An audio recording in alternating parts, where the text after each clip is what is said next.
सर्व मित्रांनो आणि मैत्रिणींनो, संजय गांधी निराधार योजना, जितक्याही निराधार योजना आहेत, या निराधार योजनेसंदर्भातला जो नोव्हेंबर हप्त्याचा जो जी-आर आहे, तो आत्ताच आलेला आहे आणि या जी-आरच्या माध्यमातून जो नोव्हेंबरचा हप्ता आहे तुम्हाला कधी भेटणार आहे, कसा भेटणार आहे, याचा जी-आर सुद्धा योग्य पद्धतीने सरकारने आजच प्रकाशित केलेला आहे.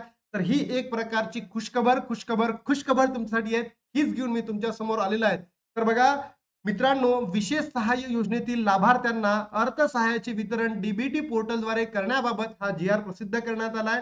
कोणतं डिपार्टमेंट आहे? सामाजिक न्याय आणि विशेष सहाय्य विभागामार्फत हा जी-आर आहे. तारीख बघा 30 ऑक्टोबर 2025 चा आत्ता नुकताच थोड्या वेळ पहिले आलेला जी-आर आहे.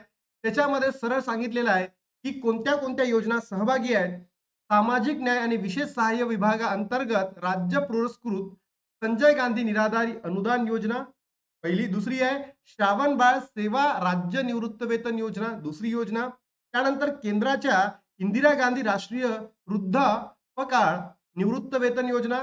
चौथी योजना आहे संजय गांधी राष्ट्रीय विधवा निवृत्त योजना आणि पाचवी योजना आहे राष्ट्रीय दिव्यांग निवृत्त योजना. या 5 योजनांना आपण निराधार योजना म्हणून ओळखतो. निराधार योजना.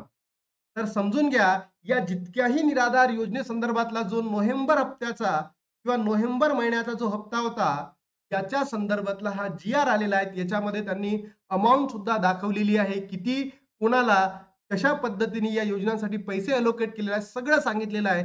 तर आता पैसे जमा झाले आहेत का? नाही. पैसे कधी जमा होणार आहे तर समजून घ्या. तुमच्या डायरेक्टली अकाउंटला पैसे जमा होणार आहे डीबीटी मार्फत आणि ते 5 ते 6 नोव्हेंबरमध्ये तुमच्या अकाउंटला पैसे जमा होतात. जसं आपण बघतो, हे जे निराधार योजना आहे यांचा ज्या महिन्याचा जी-आर येतो त्याच महिन्यामध्ये त्यांना पैसे भेटतो. पण लाडक्या बहिणींचं असं होत नाही. ज्या महिन्याचा जी-आर आहे त्याचा जी-आर नेक्स्ट महिन्यामध्ये येतो आणि नंतर ते त्यांना अकाउंटला पैसे जमा होतात. बघा, राज्य पुरस्कृत संजय गांधी निराधार अनुदान योजना, श्रावणबाळ सेवानिवृत्त वेतन योजना लाभार्थ्यांना बरोबर माहे डिसेंबर 2024 पासून अर्थसहाय्याचे वितरण डीबीटीद्वारे होत आहे. आणि हा जो आता तुम्हाला भेटणार आहे, तर बघून घ्या मित्रांनो, कोणत्या महिन्यासाठी आहे? नोव्हेंबर महिन्यासाठी आहे. माहे नोव्हेंबर 2025 साठी आहे. बरोबर? आणि हे तुमच्या अकाउंटला 5 ते 6 तारखेमध्ये जमा होणार आहे. जेव्हा जमा होईल त्यावेळेस तुम्हाला तशा पद्धतीचा व्हिडिओ बनवला जाईल. तर मित्रांनो आणि मैत्रिणींनो, तुम्हाला हेच सांगायचं आहे किंवा मातोश्री योजना किंवा या महाराष्ट्रातील सगळ्याच ज्या योजनांचा निराधार बहिणी किंवा भाऊ फायदा करून घेत आहेत, तर सर्वांना सांगायचं आहे, अशा पद्धतीचे ऑथेंटिक इन्फॉर्मेशन जर पाहिजे असेल, तुम्ही चॅनलला नक्की सबस्क्राईब करून ठेवा. तर आता भेटतो नवीन व्हिडिओमध्ये. तोपर्यंत जय हिंद, जय महाराष्ट्र, जय